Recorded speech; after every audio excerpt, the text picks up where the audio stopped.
Näihin kansainvälisiin konferensseihin osallistuminen on suomalaisen jalkapalloilijan kannaltakin hyvin tärkeää. Ensimmäinen syy on se, että jalkapallo on hyvin kansainvälinen peli ja kansainväliset säännöt säätelee monissa tapauksissa myöskin suomalaista jalkapalloilijaa. Varsinkin tällä hetkellä, kun Lissabonin sopimukseen liitettiin urheilua koskevia säädöksiä, on hyvin tärkeää mieltää, ketkä ajaa jalkapalloilijan asioita ja olla mukana siinä kansainvälisessä kehityksessä, jota esimerkiksi FIFPro edustaa.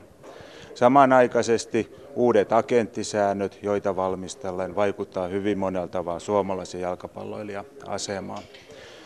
Kansallisesti näissä asioissa on hyvin tärkeää se, että meillä on paljon valmista, paljon on vielä tekemättä.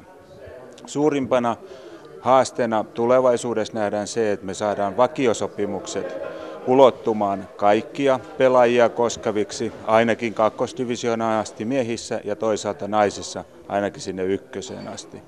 Toinen iso haaste on se, että tuolla vakuutuspuolella tapaturmien osalta ollaan selvästi jäljessä siitä, mitä tavalliset työntekijät työtapaturmien osalta etuja saavat, ja tässä asiassa on vielä paljon työtä tehtävänä.